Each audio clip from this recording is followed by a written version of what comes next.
எதிர்த்து பேசிட்டு இரண்டாவது அமர்வில் மிக முக்கியமான ஒரு தலைப்பு, லோக்பால் சட்டத்தை ஏன் உடனடியாக அமல்படுத்தவில்லை என்று மத்திய அரசாங்கத்திற்கு உச்சநீதிமன்றம் கேள்வி எழுப்பியிருக்கிறது.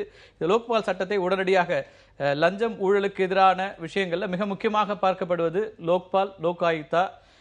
மத்திய அரசிலிருந்து லோக்பாலும் அதே போல மாநில அளவில் லோக் ஆயுக்தா சட்டமும் அமல்படுத்தப்பட வேண்டும், அந்த அமைப்புகள் உருவாக்கப்பட வேண்டும் என்பதுதான் தொடர்ந்து பேசிக் கொண்டிருக்கின்றோம். கிட்டத்தட்ட 1968 தொடங்கப்பட்ட இந்த முன்னெடுப்பு என்பது இன்றைக்கு வரைக்கும் நிறைவேறப்படாமலே இருக்கிறது. லஞ்ச ஊழலுக்கு எதிராக வளர்ச்சி அரசியல் பேசுகின்றோம், முழுமையாக லஞ்சத்தையும் ஊழலையும் ஒழிப்பதே எங்களுடைய நோக்கம் என்று சொல்லிக் கொண்டிருக்கின்ற, அதற்காக தொடர்ந்து பேசிக் கொண்டிருக்கின்ற மத்திய அரசு ஏன் இதில் காலதாமதம் செய்கிறது என்கிற கேள்வியை எதிர்க்கட்சிகள் எழுப்புகிறார்கள். இன்றைக்கு உச்சநீதிமன்றம் உடனடியாக இதை அமல்படுத்துங்கள் என்கிற ஒரு அறிவுறுத்தலை கொடுத்திருக்கிறது. இது குறித்து தான் பேச இருக்கின்றோம். இன்றைய சூழல்ல குறிப்பாக தமிழ்நாட்டில் பல்வேறு லஞ்ச வழக்குகளும் இதுபோன்று குற்றச்சாட்டுகளும் நிறைய வந்து கொண்டிருக்கிற இந்த நேரத்தில் லோக் ஆயுக்தா என்பதும் மிக முக்கியத்துவம் வாய்ந்ததாக பார்க்கப்படுகிறது. இன்றைய இந்த அமர்வில் நம்மோடு இணைகிறார்கள் திமுகவின் சார்பாக திரு கான்ஸ்டன்டைன் ரவீந்திரன், அதே போல அதிமுக அம்மா அணியின் சார்பாக திரு கோவை செல்வராஜ், காங்கிரஸ் கட்சியிலிருந்து ஜோதிமணி, நம்மோடு ஏற்கனவே முதல் அமர்வில் இருந்த திரு கனக சபாபதி இந்த அமர்விலும் தொடர்கிறார். உங்கள்கிட்ட தொடங்குற லோக்பால் சட்டத்தை அமல்படுத்துவதில் என்ன பிரச்சனை இருக்கு மத்திய அரசாங்கத்துக்கு? லோக்பால், லோக் ஆயுக்தா சட்டம் 2013 படி எதிர்க்கட்சி தலைவர் அப்படிங்கிறவர் இந்த லோக்பால் அமைப்பில் ஒரு முக்கிய பங்கு வகிக்கிறார். பிரதமர், சபாநாயகர், லோக்சபா சபாநாயகர், எதிர்க்கட்சி தலைவர், உச்சநீதிமன்ற தலைமை நீதிபதி அல்லது அவரால் நியமிக்கப்படுகிற ஒரு உச்சநீதிமன்ற நீதிபதி, இவர்கள் 4 இவர்கள் 4 சேர்ந்து ஒரு எமினன்ட் ஜட்ஜ், புகழ்பெற்ற பெயர் பெற்ற ஒரு இன்னொருவர். ஆக இந்த 5 பேரும் சேர்ந்துதான் அந்த லோக்பாலை நடத்த வேண்டும், தேர்ந்தெடுக்க வேண்டும் என்பது விதி. இப்போது இருக்கிற சூழ்நிலையில் மொத்தம் 545 பாராளுமன்ற உறுப்பினர்களில் 10 விழுக்காடு சீட்டு பெற்றவர்கள் தான் எதிர்க்கட்சி தலைவராக இருக்க வேண்டும் என்பது முறை. இப்போது எதிர்க்கட்சியாக இருக்கக்கூடிய காங்கிரஸ் கட்சிக்கு அந்த தகுதி இல்லை. ஏனென்றால் அவர்களுக்கு 44-45 சீட்டு தான் இருக்குது. அதனால இந்த எதிர்க்கட்சி தலைவர் யார் என்பதிலேயே குழப்பம். அவரை சட்டப்பூர்வமாக அங்கீகரிக்க முடியாத சூழ்நிலை இருக்கிறது. அதனால மத்திய அரசு வழக்கறிஞர் என்ன சொல்லி இருக்கிறார், இந்த பிரச்சனை இருக்கிறதுனால இதை தீர்ப்பதற்காக வரக்கூடிய மான்சூன் செஷன், மழைக்கால தொடரில் நாங்கள் இதை எடுக்க போறோம். எடுத்துட்டு லோக்சபா இதை ஒத்துக்கொண்டது என்று சொன்னால் அதன்படி செயல்படுவோம் என்று சொல்லி இருக்கிறார். இப்ப இருக்கக்கூடிய இடையில சிபிஐக்கு ஒரு இயக்குனர் பதவி போடப்பட்டது. ஆமா, இந்த சிபிஐ இயக்குனருக்கும் இதே போன்றது ஒரு அமைப்பு தான் இருந்தது. அதற்கும் எதிர்க்கட்சி தலைவர் தேவை. ஆனால் அதுல ஒரு சட்ட திருத்தத்தை கொண்டு வந்து சிபிஐ இயக்குனரை நம்ம அப்பாயின்ட் பண்ண முடிஞ்ச மத்திய அரசால தொடர்ந்து லஞ்சத்துக்கு எதிராக, இது போன்ற ஊழலுக்கு எதிராக கடுமையான ஒரு நிலைப்பாட்டை எடுக்கின்ற அரசாங்கம் ஏன் இதுல காம்ப்ரமைஸ் பண்ணல? அந்த முயற்சிகளை ஏன் இதுல கொண்டு வரல? அதற்கு எப்படி சட்ட திருத்தம் செய்ததோ அதே மாதிரி சட்ட திருத்தத்தை செய்வதற்கான முயற்சியில இறங்கி இருக்கிறது. எத்தனை ஆண்டுகளாக செய்யறோம்? நம்மளுடைய ஒரு பிரைமரி டார்கெட் என்ன? தொடர்ந்து நீங்கள் முன்வைத்தது 10 ஆண்டு கால யூபி அரசாங்கம் ஊழல் மயமாகி இருக்கிறது, பல்வேறு குற்றச்சாட்டுகளுக்கு உள்ளான ஆட்சி, இதை நாங்கள் மாற்றுகிறோம், ஊழலற்ற ஒரு இந்தியாவை உருவாக்குகிறோம். இதுதான் நம்ம தொடர்ந்து சொன்ன விஷயம். 3 ஆண்டுகள் ஆயிடுச்சு. ஊழலுக்கு எதிரான ஒரு அமைப்பை, பொது வாழ்க்கையில் ஈடுபடுகின்ற அத்தனை பேரையும் இதுல ஒரு அக்கௌண்டபிளுக்குள்ள கொண்டு வர ஒரு அமைப்பை உருவாக்குவதற்கு, அதுக்கான சட்டத்தை உருவாக்குவதற்கு நீங்க முன்னுரிமை தரலையா? முன்னுரிமை கொடுக்கப்பட்டிருக்கிறது. உங்களுக்கு தெரிந்திருக்கலாம், கடந்த 2.5 வருஷ காலத்தில் 1,40,000 கோடி ரூபாய் கருப்பு பணம், ஊழல் பணம் பிடிக்கப்பட்டிருக்கிறது. தொடர்ந்து பல்வேறு நடவடிக்கைகளை எடுத்து வருகிறது. இந்த விஷயத்தை பொறுத்த வரைக்கும் அந்த எதிர்க்கட்சி தலைவருக்கு உரிய பொருத்தமான தலைவர் அவர்களுக்கு எண்ணிக்கை இல்லாததுனால அதற்கான சட்ட திருத்தம் கொண்டு வர வேண்டும். அது கொண்டு வருவதற்கான முயற்சியில இறங்குவோம் சொல்லி இருக்கிறோம். பண மதிப்பு நீக்க நடவடிக்கை எடுக்கப்பட்ட போது நீங்க இதான் சொன்னீங்க, கருப்பு பணம் முழுமையாக நீக்கப்படும், கள்ள பணம் இருக்காது அப்படின்னு. இந்த கருப்பு பணம் தானே இந்த 89 கோடி ரூபாய் இன்னைக்கு ஆர்கே நகர்ல கொடுத்ததாக இன்னைக்கு தேர்தலே நிறுத்தப்பட்டிருக்கிறது. இந்த கருப்பு பணம் எங்கிருந்து வந்தது? அப்ப இதையெல்லாம் நாங்கள் பிடித்தோம் அப்படின்னா இது எங்கிருந்து வருதுன்னு இருக்கு. இப்ப இதையெல்லாம் விசாரிப்பதற்கு ஒரு லோக் ஆயுக்தா மாதிரி ஒரு அமைப்பு இங்க இருக்கும்போது இன்னும் சிறப்பா நம்ம நடவடிக்கை எடுத்திருக்க முடியும். கண்டிப்பாக. அதே போல லோக்பால் மத்திய அளவுல ஒரு தேசிய அளவுல இருக்கிறதுக்கு தேவையா இல்லையா? அந்த நடவடிக்கை எடுக்காம நாங்க கருப்பு பணத்தை முழுவதுமாக இத்தனை 1000 கோடியை பிடிச்சிருக்கோம் சொல்றீங்க. நீங்க தமிழ்நாட்டினுடைய 89 கோடி பிரச்சனைக்கு தமிழ்நாடு மட்டுமே நான் சொல்லல, நீங்க சொன்னது நீங்கள் வரவேற்ற ஒரு விஷயம். பாரதிய ஜனதா கட்சி ஏற்றுக்கொண்ட வரவேற்ற ஒரு விஷயம். ஆனால் இன்னமும் கடப்புல இருக்கு. வரவேற்ற விஷயம், நடைமுறைப்படுத்தி கொண்டிருக்கக்கூடிய விஷயம். தமிழ்நாட்டை பொறுத்த வரைக்கும் சொன்னீங்கன்னா ஒரு நாளைக்கு 5000 மணல் லாரி போயிட்டு இருக்குது. அதுல பணம் எவ்வளவு வருது? கருப்பு பண நடவடிக்கை, டிமானிட்டைசேஷன் நடவடிக்கை முடிச்சு இப்ப 3 மாசம் ஆச்சு, 3.5 மாசம். எவ்வளவு பணம் அதெல்லாம் இல்லாம ஆயிடுச்சா? இந்த மணல் லாரிகள் நடக்கல, மணல் லாரி நடந்துட்டு இருக்குதே, ஊழல் நடந்துட்டு இருக்கு. இப்ப டிமானிட்டைசேஷனுக்கு பிறகு இதெல்லாம் நடந்திருக்க கூடாது. அது இங்கதானே செயல்படணும். அது மத்திய அரசு எப்படி செயல்படுத்த முடியாது? அதுக்குதான் ஒரு அமைப்பு ஊழலுக்கு எதிராக இப்ப நீங்க மிக முக்கியமா இப்படியான ஒரு அமைப்பை உருவாக்க வேண்டி இருக்கிறது. கர்நாடகால பார்த்தோம், லோகாயுக்தா மூலமாக என்னெல்லாம் நடவடிக்கை எடுக்க முடிஞ்சது, ஒரு மாநில முதலமைச்சரையே இதுல உள்ள கொண்டு வர முடிஞ்சது. இதெல்லாம் இருக்கும்போது மத்திய அரசுல ஏன் அந்த நடவடிக்கை எடுக்க? மத்திய அரசுக்கு தான் இந்த பிரச்சனை சொல்றாங்க. சிபிஐக்கு ஒரு இயக்குனரை போடுவதற்கு நம்ம எல்லா மாற்றங்களையும் கொண்டு வர முடிகிறது, அதுக்கு முன்னுரிமை கொடுக்க முடிகிறது என்றால் இதற்கும் செய்திருக்க, இதற்கும் முன்னுரிமை கொடுக்கப்படும். இன்னைக்கு நீதிமன்றம் சொல்லி இருக்கிறது, இன்றைக்கே சொல்லி இருக்காரு மத்திய அரசு வழக்கறிஞர். அடுத்து வரக்கூடிய பாராளுமன்ற கூட்டத்தொடரில் இது நடவடிக்கை எடுத்துக்கோங்க. இடையில சட்ட திருத்தங்களாக நீங்கள் கொண்டு வருவதன் மூலமாக லோக்பால் சட்டத்தை நீங்க டைல்யூட் பண்றீங்களா அப்படிங்கிற கேள்வி அவசியமே இல்ல. அதுல இருக்கிற விஷயங்களையும் நம்ம பேசுவோம், அதுல முன்வைக்கப்படுகின்ற குற்றச்சாட்டுகளையும் நம்ம பேசலாம். திரு ரவீந்திரன், என்னை பொறுத்த வரைக்கும் திரு நரேந்திர மோடி அவர்கள் பிரதமராக இருக்கிற வரைக்கும் இந்த லோக்பால் சட்டம் வராது என்பதை நான் தெளிவாக சொல்கிறேன். அவர் பிரதமர் ஆவதற்கு முன்னால் எந்த குஜராத் மாடல் முன்வைக்கப்பட்டதோ அந்த குஜராத்தையும் நீங்கள் லோகாயுக்தாவையும் கொஞ்சம் ஒப்பிட்டு பார்த்தீர்களேயானால் திரு நரேந்திர மோடி அவர்கள் தனக்கு மேல் அதிகாரமுள்ள எவரையும் அவர் ஒத்துக்கொள்ள மாட்டார். அவருடைய ஆட்சியில் லோகாயுக்தா ஏறத்தாழ 11 ஆண்டு காலம் குஜராத்தில் லோகாயுக்தாவே கிடையாது.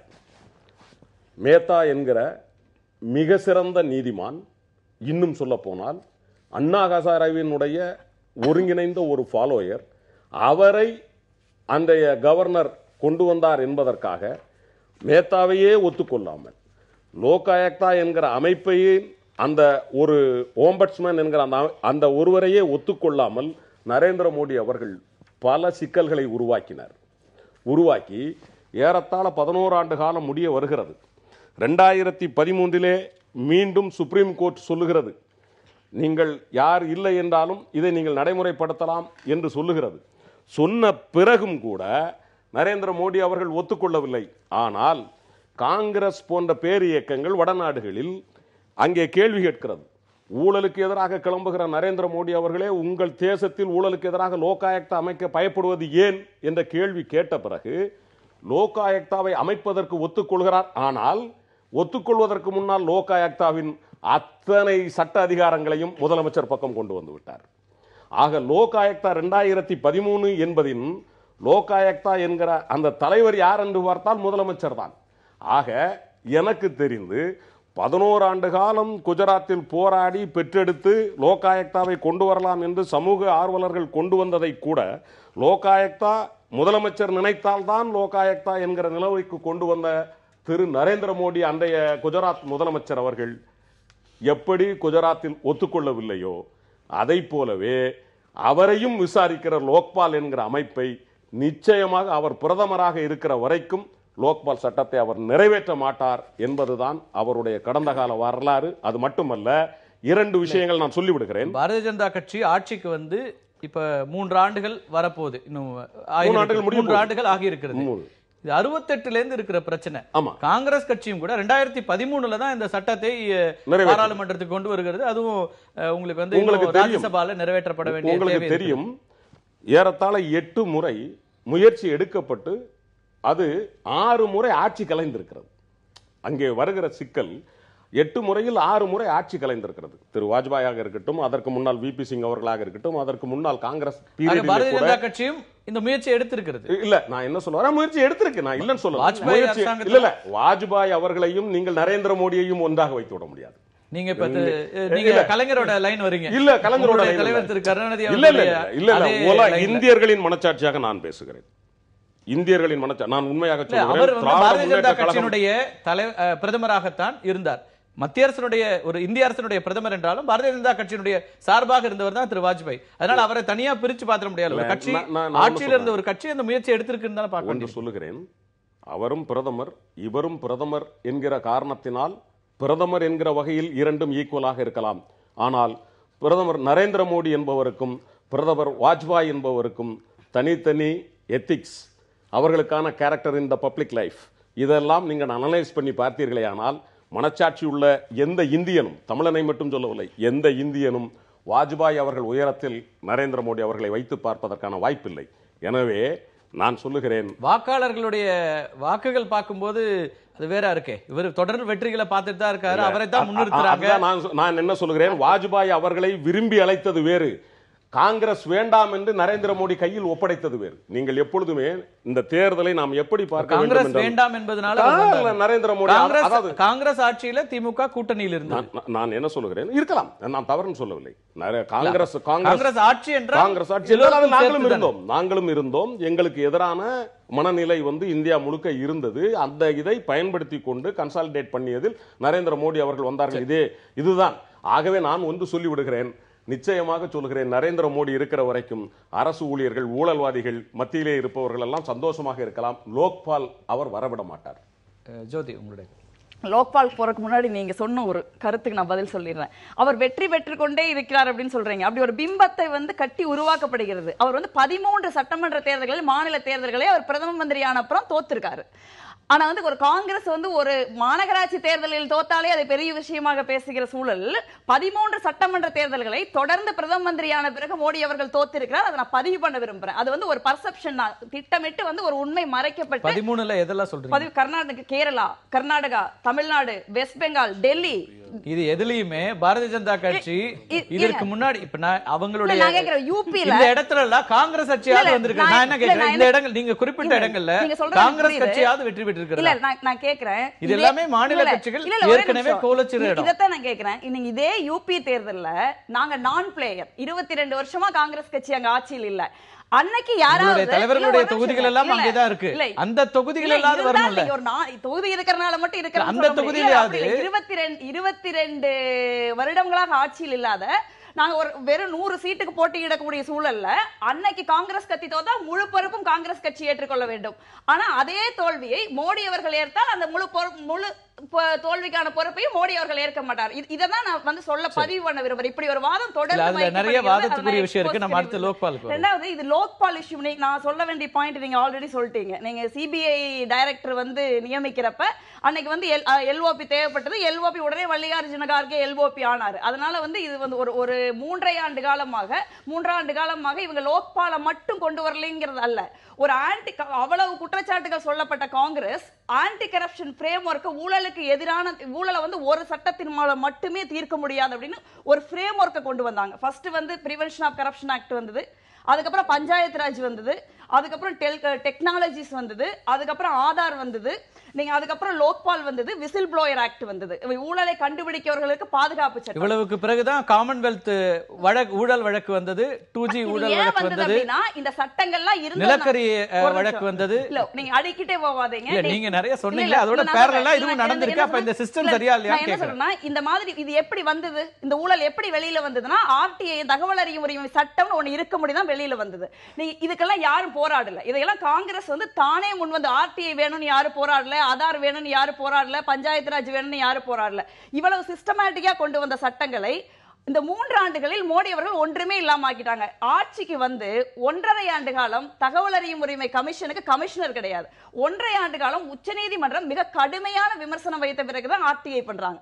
அதுவும் இவ்வளவு விஷயங்களை கொண்டு வந்த காங்கிரஸ் யூபி அரசாங்கம் லோக்பாலுக்காக பலரும் பலவிதமான போராட்டங்களை முன்னெடுத்த போதும் கொண்டு வரல.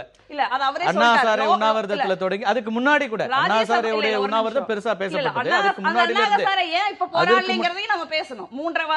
அன்னைக்கு RSS முகமூடியாக இருந்த அண்ணா சாரை 3 வருஷமா போராட வேண்டியதான லோக்பாலுக்கு தான் அன்னைக்கு அவரோடு இருந்த ஆம் ஆத்மியா தனியா கட்சி இன்னைக்கு அவரையும் நீங்க எதுக்குறீங்க. அவர்தான் RSS முகம் அப்படின்னா எதுக்கு முடியும்? தப்பு எதுக்குதான் வேணும், எப்படி ஆதரிக்க முடியும்? நான் முடிச்சிடுறேன்.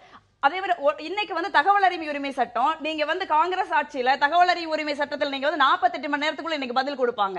எனக்கு தெரிஞ்சு யாராவது ஒருத்தர் தகவல் அறியும் சட்டத்தில் இந்த 3 வருஷத்துல ஏதாவது தகவல் வாங்கியிருக்கான்னு சொல்லுங்க. ஒரு மாதத்துக்கு தமிழ்நாட்டிலே அதான் நிலைமையா இருக்கு. தமிழ்நாடு இல்ல, மொத்தமா சொல்றேன். ஒரு மாதத்திற்கு முன்பு அதை வந்து மொத்தமா வந்து கோமாக்கு அனுப்புற வேலை செய்யறாங்க. இனிமே தகவல் அறியும் சட்டத்துக்கு உயிர் இருக்கும், ஆனா வந்து அதுக்கு எந்த விதமான பயன் இருக்காது. இதுக்கப்புறம் ரெண்டாவது இன்னொன்னு சொல்ல, தேர்தலில் வந்து நீங்க காங்கிரஸ் ஆட்சி இருக்கிறப்ப பெருநிறுவனத்தின் முதலாளிகள் தங்கள் லாபத்துல 7.5% தான் வந்து அரசியல் கட்சிகளுக்கு நன்கொடை தர முடியும். அந்த நன்கொடை யாருக்கு எவ்வளவு கொடுத்திருக்கு டிக்ளேர் பண்ணணும் காங்கிரஸ் சட்டம் சொல்லுது. ஆனா இன்று மோடி அவர்கள் செஞ்ச சட்ட திருத்தம், நீங்க வந்து 7.5% மட்டுமில்ல எவ்வளவு வேணாலும் கொடுக்கலாம், யாருக்கு எவ்வளவு கொடுத்தோம் சொல்ல வேண்டியதில்லைன்னு சொல்றாங்க.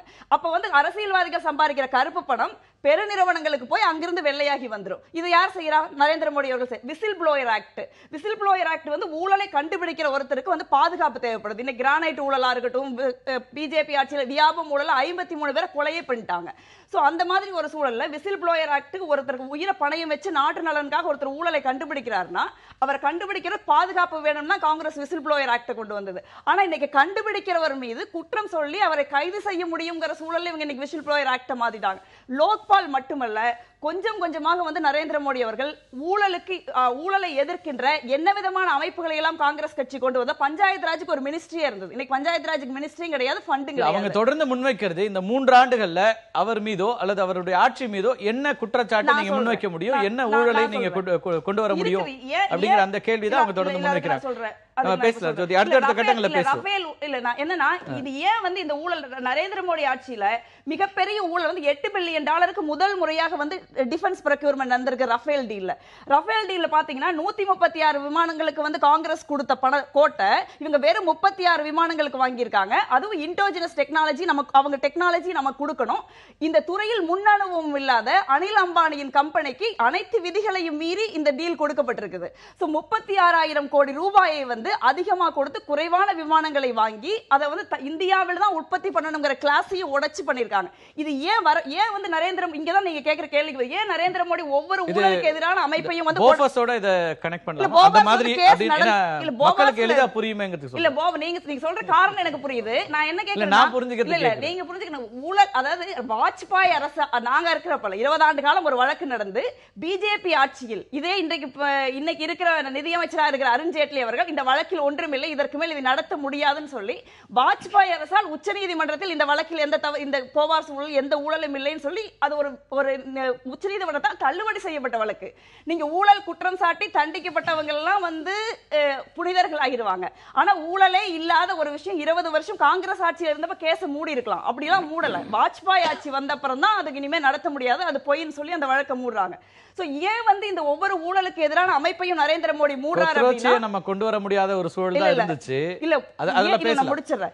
ஏன் ஒவ்வொரு ஊழலுக்கு இத முடிச்சிடுறேன் நான். ஒவ்வொரு ஊழலுக்கு எதிரான அமைப்பையும் ஏன் நரேந்திர மோடி அவர்கள் மூடுகிறார்கள் என்றால் இந்த ஊழல் வெளியில தெரியாம இருக்கிறதுக்கு தான் இதெல்லாம் நடக்குது. நீங்க 600 இடங்களில் பாரதிய ஜனதா இன்று இந்தியாவுக்கு இடம் வாங்கி இருக்கிறது. அந்த பணம் எங்கிருந்து வந்தது அறிவிப்பாங்களா? பீகார்ல மட்டும் 16 இடங்களை வாங்கி இருக்காங்க. உங்களுடைய அடுக்கடுக்கான குற்றச்சாட்டுகள் அவற்றை நான் பதில் வாங்க வேண்டியிருக்கு. இல்ல இது லோக்பால் மட்டும் இல்ல, இது லோகாயுக்தாவும் வருது. லோகாயுக்தா வருது, அத பத்தி நம்ம பேச வேண்டியிருக்குது. பேசுவோம். லோகாயுக்தால திரு கோவை செல்வராஜ்கிட்ட நிறைய கேள்விகள் இருக்கிறது. ஆளும் கட்சியா இருக்கிறீங்க, இதை கொண்டு வரதுக்கு என்ன பிரச்சனை, ஆனால் அப்படியான விஷயங்களை இப்ப பேச முடியுமாங்கிறதே கேள்வியா இருக்குது. ஒரு சிறிய இடைவெளிக்கு பிறகு நேர்பட பேசி தொடரும். லோக்பால் சட்டத்தை உடனடியாக அமல்படுத்த வேண்டும் என்று உச்சநீதிமன்றம் மத்திய அரசாங்கத்திற்கு அறிவுறுத்தல் கொடுத்திருப்பது குறித்து பேசிக் கொண்டிருக்கின்றோம். திரு செல்வராஜ், இடைவேளைக்கு முன்னாடி பேசினேன், இந்த லோகாயுக்தா அமைப்பு மாநிலத்திற்கு தேவை அப்படிங்கிறது வந்து தொடர்ந்து வலியுறுத்தப்பட்டு கொண்டே இருக்கிறது. தமிழகத்தை பொறுத்த வரைக்கும் உங்களுடைய நிலைப்பாடு என்ன? இவ்வளவு பிரச்சனைகளையும் இவ்வளவு சர்ச்சைகளையும் குற்றச்சாட்டுகளையும் எதிர்கொண்டிருக்கிற நேரத்தில் இந்த லோகாயுக்தா பற்றியெல்லாம் யோசிக்கக்கூடிய இடத்துல இப்போது தமிழக அரசாங்கம் இருக்கிறதா? எந்த குற்றச்சாட்டுமே சொல்ல, விலை போகாத கட்சிகள் சொல்லுகிற குற்றச்சாட்டு நீங்க குற்றச்சாட்டை சொல்லிட்டு இருக்கிறீங்க. நான் சொல்றது எலெக்ஷன் கமிஷன் சொல்ற குற்றச்சாட்டு. எலெக்ஷன் கமிஷன் என்ன சொல்லுது? என்ன சொல்லுச்சு? அவங்க நிரூபிக்க சொல்லுங்க. தேர்தலை நிறுத்தியதுக்கு என்ன காரணம்? தேர்தல் அவங்க மத்திய அரசோட கைபாவையா இருக்கிறாங்க. மத்திய அரசோட கைபாவையா இருக்கிறாங்க. அவங்க என்ன வேணா சொல்றது கேட்பாங்க. பொம்மை மாதிரி எதிர்க்கட்சிகள் சொன்னா அவங்களுக்கு நோக்கம் இருக்கு. இல்ல, எதிர்க்கட்சிகள் சொன்னா அவங்களுக்கு நோக்கம் இருக்கு, தேர்தல் ஆணையத்திற்கும் நோக்கம் இருக்கு. வேற யார் தான் உங்களுக்கு தேர்தல் ஆணையத்தில் கூட அதிகாரிகள் தானே ஆர்கே நகர்ல இருக்கிற அந்த 2.25 லட்சம் மக்களுக்கும் வாக்காளர்களுக்கும் தெரியும் யார் யாரு என்னென்ன கொடுத்தாங்கன்னு. நீங்க அவங்க பணம் கொடுத்தான்னு சொல்றாங்க. எத்தனை கேஸ் போலீஸ் ஸ்டேஷன்ல கேஸ் கொடுத்துருக்காங்க. அந்த ஊர்ல இருக்கிற போலீஸ் ஸ்டேஷன்ல தேர்தல் ஆபீசர் போய் இந்த மாதிரி பணம் கொடுத்தாங்க நான் கையோட பிடிச்சோன்னு சொல்லியிருக்காங்க. எந்த கேஸ் போட்டிருக்காங்க? 31 வழக்குகள் பதிவு செய்யப்பட்டது. யாரு போட்டிருக்காங்க? இல்ல பணம் வாங்கினவங்களை பிடிச்சி இந்த ஆள் தான் பணம் வாங்கினான்னு பிடிச்சிட்டு போய் அரெஸ்ட் பண்ணிருக்காங்களா? வீடியோ காட்சிகள்லாம் வந்துச்சு. அதெல்லாம் என்ன சொல்றது? தேர்தல் கமிஷன் போடுற டிராமாவை பத்தி இங்க நம்ம பேசினா அது ரொம்ப நேரம் பேசலாம். நீங்க கேட்டதுக்கு உதாரணத்துக்கு நான் குறிப்பிட்டது, இப்ப லோகாயுக்தா அமைப்பை உருவாக்குவதற்கு அமைப்புல எங்க புரட்சித் தலைவர் அம்மாவை இருக்கும் போதே தேர்தல் வாக்குறுதிலேயே அதுவும் கொடுத்திருக்கோம். அதனாலதான் கேட்கிறேன், அவருடைய வழிகாட்டுதல்ல நாங்க ஆட்சி நடத்துறோம், அதை உடனடியா நடத்தி இருக்கணும்ல, கொண்டு வரணும்ல. அதுக்கான ஏதாவது திட்டங்களோ அது பத்தின குறைந்தபட்சமான அக்கறையோ இருக்குதா? கொண்டு வருவோம். 65 நாள் ஆயிருக்குது எங்களுடைய முதலமைச்சர் இப்ப பதவி எடுத்து. அவர் ஒவ்வொன்னா செஞ்சுட்டு வராரு. அதிமுகவுடைய ஆட்சி ஓராண்டை நிறைவு செய்கிறது. நீங்க 65 நாள் குறுக்கி பாக்குறீங்க, எனக்கு புரியல அது எப்படி பாக்குறது. இல்ல, இவர் இப்ப இருக்கிற முதலமைச்சர் எடப்பாடி பழனிசாமி அவர்கள் முதலமைச்சராக 65 நாள் ஆச்சு. இதுக்கு முன்னாடி ஒரு முதலமைச்சர் ஆட்சி ஓராண்டு இருந்ததா இல்லையா? நீங்க சொல்ற முதலமைச்சர் 60 நாள் இருந்தாரு. ஆமா. அப்ப ஓராண்டுல இருந்த மற்ற நாட்கள் எல்லாம் யார் இருந்தாங்க? அப்பெல்லாம் ஏன் முயற்சி எடுக்க முடியல? இருந்தாங்க. அம்மா உடல்நிலை சரியில்லாம போனதுக்கு அப்புறம் ஒரு 4-5 மாசம் வந்து அந்த உடல்நிலை சரியில்லாதனால அந்த நேரத்துல ஓராண்டுல வேற எந்த விஷயங்களும் நடக்கல. 2013 டிசம்பர் 17ஆம் தேதி மக்களவையிலையும் 18ஆம் தேதி லோக்சபாவிலையும் ஒரு நிறைவேற்றப்பட்ட சட்டத்தை ஒரு 2014 ஆட்சிக்கு வரும்போது பிரதமர் சொன்னாரு ஊழலற்ற ஆட்சி கொடுப்போம், லோக்பால் வந்து முதல் அமைப்போனாரு. அவரே 4 வருஷம் 3 வருஷம் கொண்டு வராத போது ஒரு வருஷத்துல நாங்க எப்படி கொண்டு வருவோம்? நிச்சயமா நடவடிக்கை அரசு செய்யும். ஆளுநர் உரையில குறிப்பிடப்பட்டிருக்கிறது லோகாயுக்தா நாங்க செய்வோம் சொல்றோம். கண்டிப்பா செய்வோம். அதுக்கான நடைமுறைகள் வந்து என்ன செய்யலாம், யாரை நியமிக்கலாம் எப்படிங்கறதெல்லாம் ஆலோசனை போயிட்டு தான் இருக்குது. அரசாங்கம் ஒன்றும் சும்மா இல்ல, அது செய்யும் போது முறைப்படி அறிவிப்போம். இல்ல அத எப்போ செய்வீங்க? இப்படி உச்சநீதிமன்றம் மத்திய அரசாங்கத்துக்கு உச்சநீதிமன்றம் சொல்வது என்பது இந்த செய்தி எல்லாருக்கும் மாநிலங்களுக்கு நீதித்துறையில இருந்து 50% SC ST பிற்பட்டோர் எல்லாத்திலிருந்து 50% போட சொல்லிக்கிறாங்க. அது எல்லாம் முறையா வந்து எப்படி என்னங்கறத வந்து கவர்னரோட கலந்து பேசி அரசுக்கு கொடுத்து நான் நிச்சயமா நியமிப்போம். நியமனங்கள்ல காலதாமதம் வேண்டாம். ஏன் நான் இந்த கேள்வி கேட்கிறேன்னா, இங்கேயும் பல அமைப்புகளுக்கு இப்படியான நியமனங்களை கடந்த காலங்களில் போன 5 ஆண்டுகள்ல நீங்க எதிர்க்கட்சி தலைவரை அழைக்க முடியாது என்பதனாலேயே ஒத்திவைக்கப்பட்ட விஷயங்களையும் பார்க்க முடிகிறது. அவர் இல்லாமல் அப்பாயின்மெண்ட் நடந்துச்சு. இப்ப நாங்க அந்த மாதிரி எல்லாம் கிடையாது. எதிர்க்கட்சி தலைவர்களை நல்ல மரியாதை கொடுத்துட்டு தான் இருக்கோம். எதிர்க்கட்சி தலைவர் தான் எதிர்க்கட்சி தலைவர் இல்லாம எதிர்க்கட்சி தலைவரா செயல்பட்டு இருக்காது. நாங்க என்ன செய்ய முடியும்? இல்ல இதுல ஒரு விஷயம் அண்ணன் ஒரு விஷயத்த சொல்லுங்க. இந்த மாதிரி எதிர்க்கட்சியா அவர் வந்து கொள்கைக்கு புறம்பா அல்லது இந்த ஆட்சிக்கு எதிரா ஒரு விஷயத்தை சொல்லுங்க.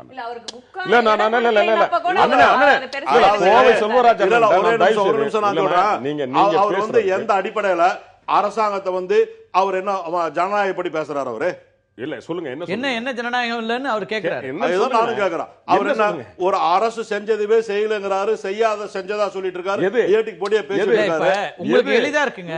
திமுக அவங்களோட மேனிஃபெஸ்டோல சொன்னாங்க லோகாயுக்தாவை நாங்கள் ஆதரிக்கிறோம் அப்படின்னு சொல்லிட்டு, இப்போதும் ஆதரிக்க தயார்ன்றாங்க. இப்போ எதிர்க்கட்சி தலைவர் ஆதரிக்க தயாராக இருக்கும்போது, எதிர்க்கட்சி ஆதரிக்க தயாராகும் போது ஆளுங்கட்சி ரொம்ப எளிதில்ல. இப்ப நீங்க வந்து இல்ல இப்ப ஏற்கனவே 2013 பாராளுமன்றத்தில் ஏன் நிறைவேற்ற முடியல? அரசுடைய கொள்கை முடிவுலயே அது இருக்கு. நிச்சயமா அது கொண்டு வரும். இதுவரைக்கும் நான் கேட்ட கேள்விக்கு நான் பதில் சொல்ல எந்த இடத்திலும் நான் சொல்லுகிறேன், 2016 எந்த வாக்குமூலத்தை மறைந்த அம்மையார் ஜெயலலிதாவிடம் கொடுத்தாரோ, நான் எங்களிடம் எதிரி கட்சியாக இல்லாமல் எதிர்க்கட்சியாக செயல்படுவோம் என்று சொன்னாரோ அதன்படிதான் இன்றைக்கு நடந்த இந்த காவேரிக்கான அனைத்து கட்சி கூட்டத்தை கூட ஏறத்தாழ 3 முறை திரு எடப்பாடி பழனிசாமி அவர்களிடமும் கொண்டு போய் நாங்கள் சேர்த்திருக்கிறோம். நீங்கள் அனைத்து கட்சி கூட்டத்தை கூட்டுங்கள் என்று அந்த ஆளும் கட்சிக்கு என்ன மரியாதை கொடுக்க வேண்டுமோ அதை கொடுத்துத்தான் எங்கள் தளபதியார் நடந்திருக்கிறாரே தவிர எந்த இடத்திலும் எதிரி கட்சியாக நாங்கள் நடக்கவில்லை. அதை ஒருபோதும் தளபதியானவர்கள் செய்ய போவதும் இல்லை. நீங்க சட்டமன்றத்தில் நடந்துட்ட கூத்துகளை பாத்தீங்கன்னாக்கா சொல்லுங்க, ஜனநாயக முறைப்படி நடந்தாங்களா? ஏன் நடக்கல? ஒரு சட்டம் முன்வடி வைக்கிறதையும் ஒரு சிறுவாணி நீருக்கு அணைக்கட்டு பிரச்சனையை முன்வடி வைக்கிறோம், எடுத்து நாளா கிழிச்சு சபாநாயகர் மூஞ்சில் ஏறிறாங்க. அது ஜனநாயகமா? சபாநாயகர் போய் சட்டமன்ற சபாநாயகர் போய் கையை பிடிச்சி இழுத்து ஒரு அடிக்கிறது ஜனநாயகமா? ஜனநாயகமா? தவறான நீங்க அது மேல சொல்லாதீங்க. சட்டமன்ற நிகழ்வு எல்லோரும் பார்த்தாங்க.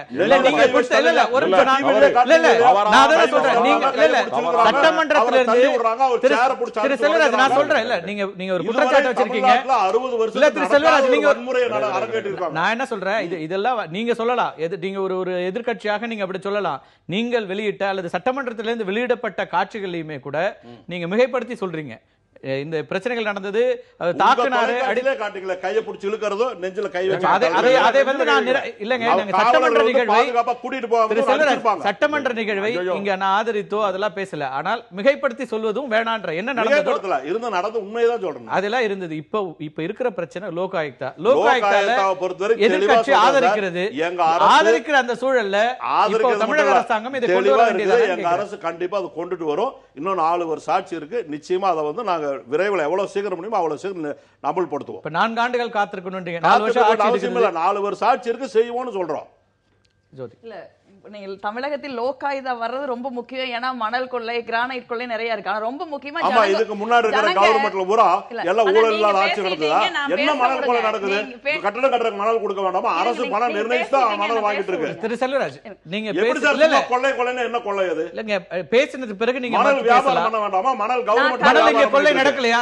மணல் கொள்ளை யாரு கொள்ளை அடிக்கிறாங்க? நீங்க என்ன சொன்னீங்க? மணலையும் கிரானைட் இல்ல நான் என்ன சொல்றேன், உங்களுக்கு வந்து தாது பொருட்களையும் உங்களோட மேனிஃபெஸ்டோல சொன்னதே செய்தீர்களா? நீங்க என்ன சொன்னீங்க? இல்ல, நீங்க உத்தரவாதம் என்ன போட்டீங்க? உத்தரவாதம் நீங்க என்ன சொன்னீங்க? யாரு கம்பெனி கட்ட வேண்டாம், நீங்க உத்தரவாதம் நீங்க எல்லாம் கட்டணும். அந்த பணம் என்பது ஆட்சிக்கு இல்ல அரசாங்கத்துக்கு வரணும். இயற்கை வளங்களின் மூலமாக வருகின்ற வருமானம் அரசாங்கத்துக்கு வரணும். அரசாங்கத்துக்கு போதா? ஒரு மாதத்தில் வருகின்ற மணல் மூலமான விற்பனையில, மணல் மூலமாக வருகிற விற்பனையில பெரும்பகுதி தனியாருக்கு போகுது, அரசாங்கத்துக்கு தான் வருது. எவ்வளவு வருது? அரசாங்கத்துக்கு எவ்வளவு வருது? பிக்ஸ் பண்ணி வச்சிட்டு அப்படியே வித்துட்டு இருக்காங்க. முழுமையாக முழுமையாக எல்லாவற்றையும் மறைக்க முடியாது. நீங்க பேசுறீங்க, நீங்க பேசி முடிச்சோம். மணல் எங்க எடுக்க முடியும்? இல்ல, ஜோதி பேசி முடிக்கட்டும், நீங்க பேசுங்க. இது வரைக்கும் எல்லா அரசாங்கத்துல எங்க எடுத்தாங்க? நாங்க 30 வருஷ காலம் இல்ல, எல்லாரும் பேச வேண்டிய இல்ல, ஒரு குற்றச்சாட்டு என்னங்கிறது கேட்டுட்டு நீங்க பேசுங்க. நீங்க கேட்டுட்டு உங்களுக்கான நேரம் வரும்போது பேசுங்க சார். ஜோதி சொல்லுங்க. கரூர்ல நீங்க புளியூர்ல இருந்து போனீங்கன்னா 4 கிலோமீட்டருக்கு வந்து லாரி நிக்குது. நீங்க வந்து விவசாயிகள் வந்து இன்னைக்கு தற்கொலை பண்ணிக்கிற சூழல் வருது அப்படின்னா, நீராதாரங்கள் அமராவதி ஆத்துல, பவானி ஆத்துல, நீங்க தாமிரபரணி ஆத்துல மணல் அல்லாத ஆறே இல்ல, நதிகள் செத்து போச்சு. இன்னைக்கு அதனுடைய விளைவா தான் இன்னைக்கு விவசாயிகள் டெல்லியில அவ்வளவு கஷ்டப்பட்டு நின்னுகிட்டு இருக்காங்க. நீங்க சொல்ற மாதிரி அதுல இன்னொரு பிரச்சனையும் இருக்கு. நீங்க வந்து ஒரு அரசாங்கத்திற்கு மணல் வேணும்னா வந்து பணம் அரசாங்கத்துக்கு வந்துட்டா மட்டும் பத்தாது, அது லீகல் ஆகிறாது. ஒரு இடத்துல மணல் அள்ளுறதுக்கு இவ்வளவுதான் அள்ளணும்னு இருக்கு. ஆனா நீங்க கரூர்ல வந்து பாத்தீங்கன்னா மணல் அள்ளுறதுக்கு இன்னைக்கு சலிக்கிற எந்திரங்கள் போட்டாங்க. ஏன்னா பாறை அளவுக்கு மணல் அள்ளியாச்சு. இனிமே மணல பெரிய பெரிய தொழிற்சாலைகள் மாதிரி இன்னைக்கு வந்து அரவக்குறிச்சியில, கரூர்ல, கோயம்புத்தூர் ரோட்ல மணல் சலிக்க எந்திரங்கள். தமிழ்நாட்டினுடைய வாழ்க்கையை எதிர்காலத்தை லாரிகள் ஏத்திக்கிட்டு போறாங்க. நான் சொல்ல வந்தது, குடிநீர் நீருக்காக இன்னைக்கு ஜனங்க போராடிக்கிட்டு இருக்காங்க. விவசாயிகள் வந்து கடன் தள்ளுபடி, நீங்க வந்து மதுரை உயர்நீதிமன்றம் கூட்டுறவு சொசைட்டி கடன்களை தள்ளுபடி செய்யுங்க சொல்லி இந்த மாதிரி விஷயங்களை கூட இதுக்கு கூட முன்னுரிமை கொடுக்காம பதவி போட்டியில் அடிச்சுக்கிட்டு இருக்கிற ஒரு அரசாங்கம் லோகாயுதத்தை பத்தி எப்ப சிந்திக்குங்க? 2006 இருந்து 2009 வரைக்கும் திமுக ஆட்சி இருந்தது. அப்ப மணல் எங்க எடுத்தாங்க? ஆந்திரால இருந்து கொண்டு வந்தாங்களா? யார் எடுத்தாங்க? எடுக்காம இருந்தாங்களா? மரியாதைக்குரிய கேசி பழனிசாமி தான் எடுத்துட்டு இருந்தாங்க. எல்லாரும்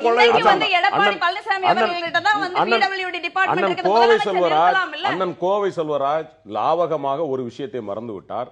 15 நாட்களுக்கு முன்னால் இதே தொலைக்காட்சியில் நாம் விவாதம் பண்ணுகிற போது சசிகலா அவர்கள் குடும்பத்தை ஒதுக்கி வைக்க வேண்டும் என்று சொல்வதற்கு திரு ஓ பன்னீர்செல்வம் அவர்களுக்கு தகுதி இல்லை. ஏனென்றால் அவரது மகன் இங்கு இருந்து மண் எடுத்து கர்நாடகாவிற்கு அனுப்பிய வழக்கில் அவருக்கு தொடர்பு இருக்கிறது நான் என்று கிடையாது. இதே அம்மா அணியை சார்ந்தவர் தான் இங்கே பேசினார். பேசியது உண்மை. அப்படி இருக்கிற போது மணல் கொள்ளை நடக்கவில்லை என்று அண்ணன் கோவை செல்வராஜ் சொல்வது எந்த வகையில் நியாயம் என்று தெரியவில்லை. நீங்க நிறைய அவர்களுக்குள்ளே முரண்படுகிறார்களா? இல்ல நான் அவருக்கு கனகசபாபதிக்கு நேரம் கொடுக்கணும். நீங்க நிறைய குற்றச்சாட்டுகளை முன் வச்சீங்க, அதுக்கான பதில் தான் அவர் கொடுக்க வேண்டியிருக்கிறது. திரு கனகசபாபதி, நிறைய விஷயங்களை அவங்க அடுக்கினாங்க. இடைவெளிக்கு முன்னாடி சொன்னீங்கன்னா பல்வேறு விஷயங்களை இப்போது இருக்க மத்திய அரசாங்கம் ஒவ்வொன்றாக அழித்துக் கொண்டிருக்கிறது. விசில் ப்ளோவர் ஆக்ட்ல இருந்து எல்லா விஷயங்களையும் இப்படி கொண்டு வருகிறது. திரு ரவீந்திரன் ஒரு குற்றச்சாட்டை முன்வைக்கிறாரு, பிரதமரா இதை கட்டாயம் செய்ய மாட்டார் அப்படிங்கிற அந்த பார்வையை முன்வைக்கிறார். எனக்கு நீங்க போதிய நேரம் கொடுக்கணும். உங்க குற்றச்சாட்டுகளுக்கு நிறைய நேரம் கொடுத்தீங்க. இந்த ஊழலை ஒழிக்கிறதுல பிரதமர் நரேந்திர மோடி அவர்கள் தொடர்ந்து முயற்சி எடுத்து கொண்டு வருவது எல்லாருக்குமே தெரிஞ்ச விஷயம். அதனால பலன் நீங்க பேசும்போது இங்க பாருங்க, நான் முதல் வரி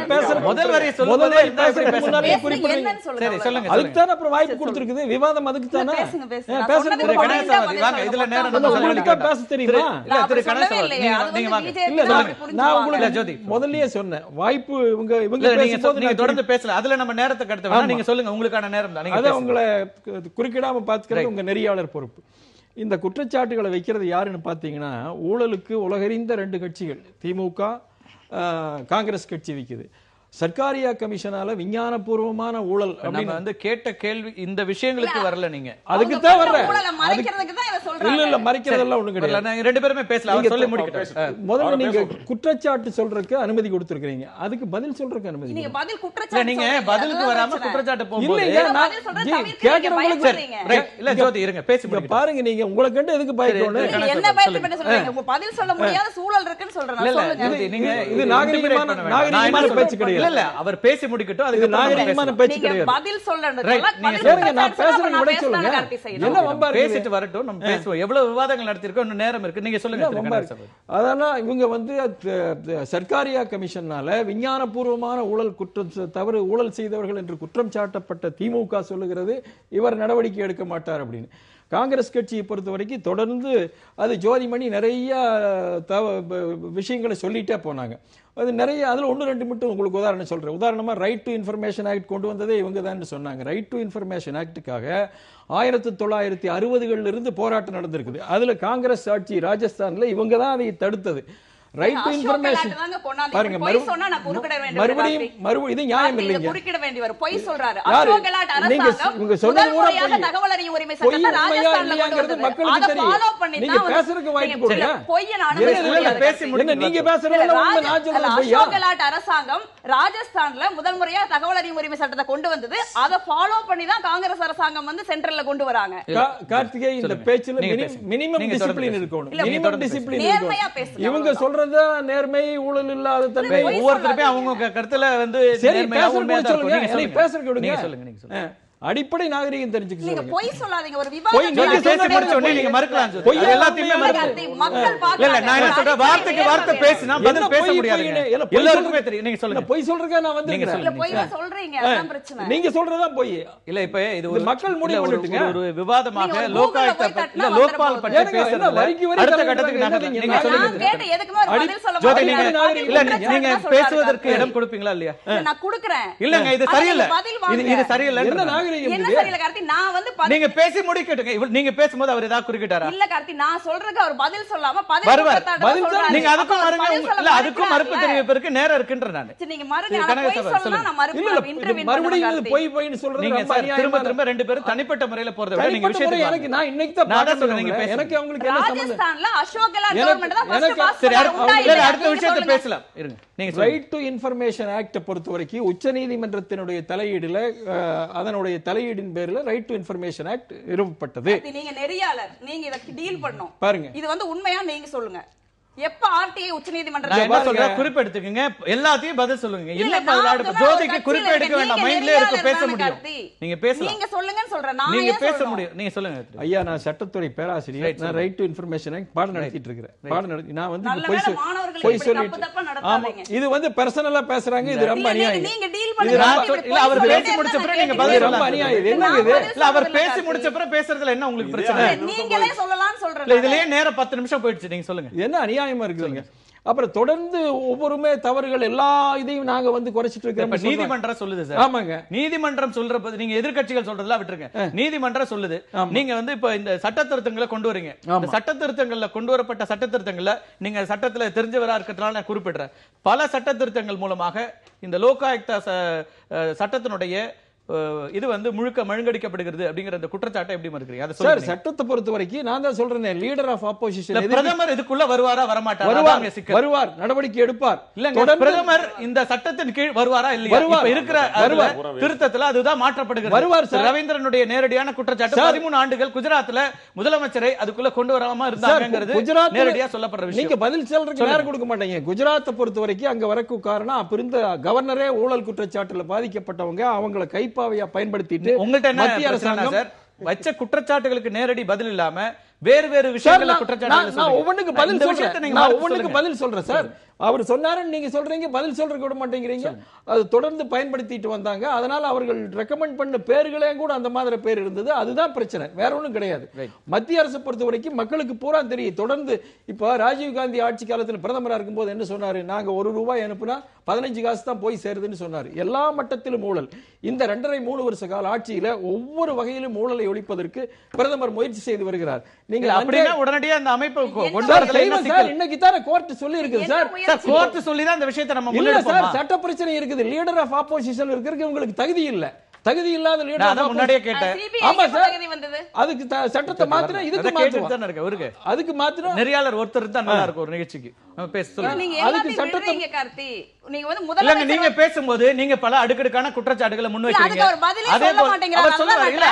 என்ன சொல்றேன்னா, நீங்க வந்து உங்களுக்கான நேரம் நீங்க எடுக்கிற பாரு, மற்றவர்களுக்கான நேரத்தையும் நம்ம கொடுக்க வேண்டியிருக்கு. அதுக்கு பிறகு நீங்க அதுக்கு மறுத்து பேச முடியும். அதுக்கான நேரம் தரேன்றேன். 15 நிமிடம் இந்த விஷயத்துல தான் போயிருக்கு. இன்னைக்கு முக்கியமான நேரம், பிரைம் டைம்ல மக்களுக்கான எந்த விஷயத்தை பேசணுமோ அதை விட்டுட்டு மற்ற விஷயங்களை பேசிட்டு இருக்கிறோம். மற்ற 2 பேருமே அமைதியா இருக்க முடியுது. அவங்களுக்கான நேரத்துல அவங்க பதில் சொல்லுவாங்க. காங்கிரஸ் மேல தான் குற்றச்சாட்டு வருது. கார்த்தி, நான் சொல்லி தான் ஆகணும்.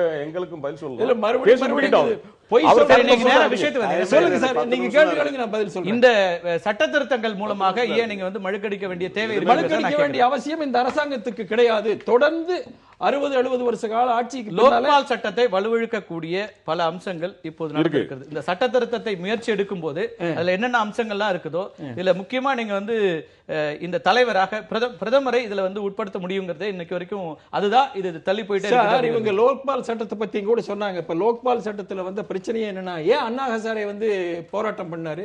இவர்கள் வந்து லோக்பால் சட்டத்தை மழுங்கடிக்கிறார்கள் அப்படிங்கறத அவர் வந்து போராட்டம் பண்ணது.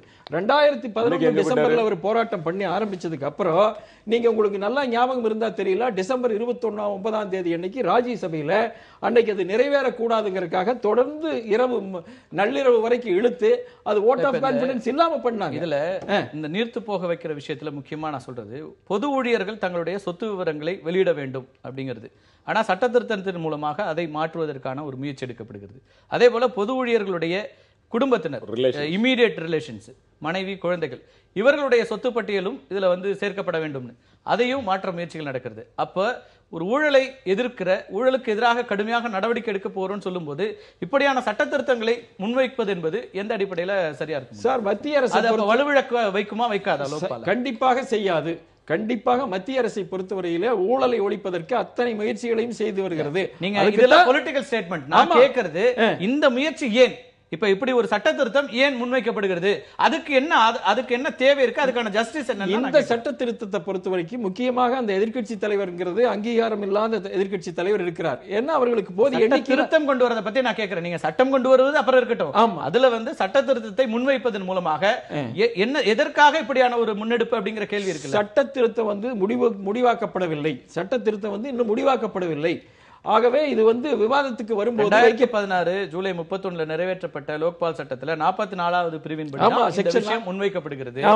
அப்ப இந்த இதுக்கான காரணம் தான் நான் உங்கள்ட்ட கேட்கிறேன். இப்படி இந்த விஷயத்தை காம்ப்ரமைஸ் பண்றதாக பார்க்கப்படுற விஷயத்துக்கு ஏன் வந்து சார் காம்ப்ரமைஸே பண்ணாது சார்? மத்திய அரசு எதற்காக காம்ப்ரமைஸ் பண்ணணும்? நாங்க ஊழலை ஒழிக்கிறதா முக்கியமான நோக்கம்னு சொல்லிட்டு வந்திருக்கிறோம். ஊழல் இல்லாத ஆட்சி 3 வருட காலமாக நடைமுறையில வராம வெறுமனே நம்ம பேசுறதுனால என்ன நடைமுறைப்படுத்திட்டு இருக்கிறோமே? நாம இப்ப கருப்பு பணத்தை எவ்வளவு பிடிச்சிருக்கிற ஒவ்வொரு துறையிலையும் ஊழல்களை எப்படி நீங்க ஒழிச்சிட்டு இருக்கிறார்? லோக்பாலுக்குள்ள வரல, மற்ற விஷயங்கள் நாங்க செய்யறோம்னு சொல்றீங்க. அப்ப லோக்பால் தேவையில்லையா? சார், லோக்பால் இல்ல மற்ற இருக்கிற சட்டங்களின் படி நடவடிக்கை எடுக்க முடியும் அப்படின்னா லோக்பால் சட்டம் ஏன் அப்படின்னு கேள்வி சார், எழுப்புறீங்களா? லோக்பால் சட்டம் வேண்டும். லோக்பால் சட்டத்துக்கு திருத்தத்தை மான்சூன் செஷன் மழைக்கால தொடரில் கொண்டு வருவோம் நாம சொல்லி இருக்கிறோம். நேரம் ரொம்ப கடுமையா இருக்கு. ரொம்ப சுருக்கமா புது குற்றச்சாட்டுகளுக்கு போக வேணாம். திரு ரவீந்திரன், அவர் சொன்ன குற்றச்சாட்டு அதுக்கு நீங்க பதில் சொல்லுங்க. அதாவது அவர் சர்க்காரியா கமிஷனை சொன்னார்.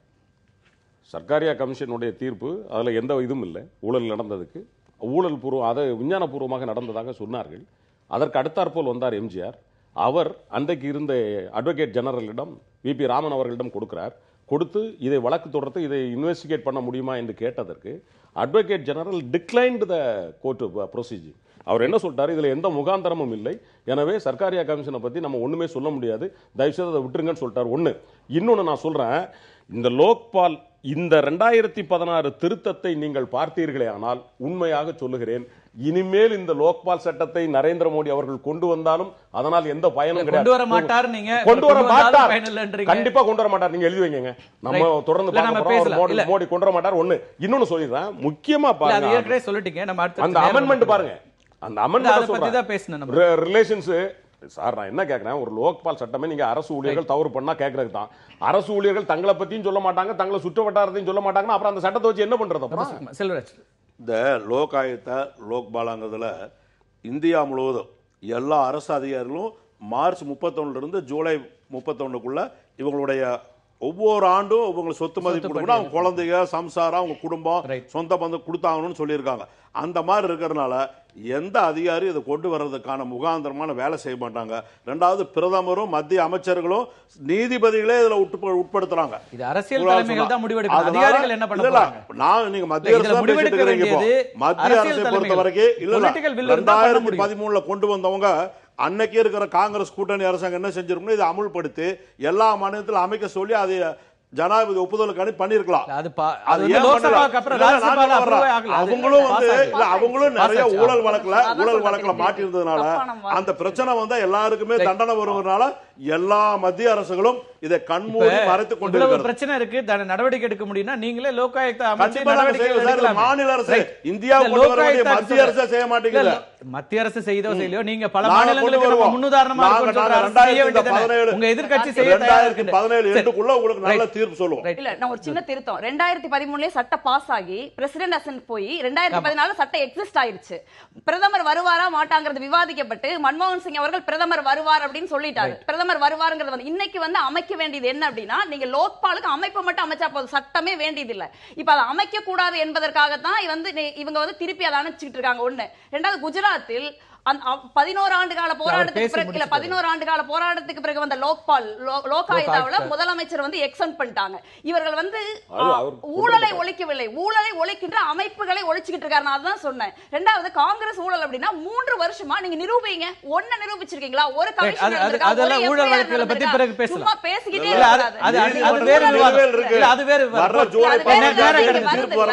இல்ல நேரம் கடந்துட்டு நீங்க சொல்ற நீங்க இது மட்டும் இல்ல, விசில் ப்ளோயர் ஆக்ட் மட்டும் இல்ல, நீங்க ப்ரொக்யூர்மென்ட் ஆக்ட் இன்னும் நடக்கல.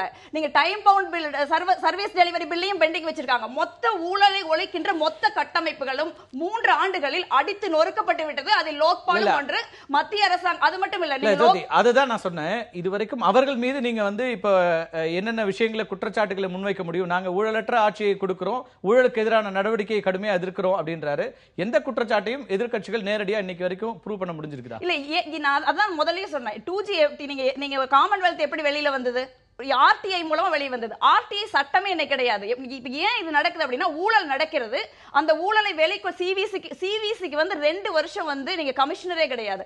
இது மட்டும் இல்ல, சத்தீஸ்கர்ல வந்து பிஜேபி ஆளுகிற மாநிலங்கள் சத்தீஸ்கர்ல அரிசி ஊழல், வியாபம் ஊழல், நீங்க வந்து லோகாயுக்தா வந்தா இது எல்லாம் இந்த அனைத்து ஊழல்களும் விசாரணைக்கு வரும். இது லோக்பால் மட்டும் இல்ல, பிஜேபி ஆளுகிற மாநிலங்களின் ஊழல் லோகாயுக்தா மூலம் விசாரிக்கப்படுங்கிறதுனாலதான் வர மாட்டேங்கிறாங்க. ஒட்டுமொத்தமாக இருக்கிற மக்களுடைய, குறிப்பாக இளைஞர் சமுதாயம் ரொம்ப பெருசா எதிர்பார்க்கிறது ஊழலுக்கு எதிரான ஒரு வளர்ச்சி சார்ந்த அரசியல்.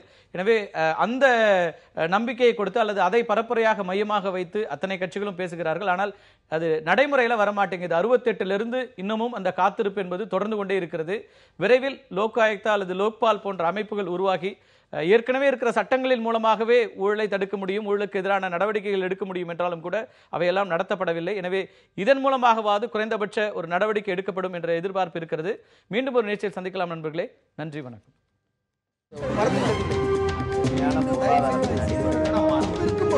எதிர்த்து பேசிட்டு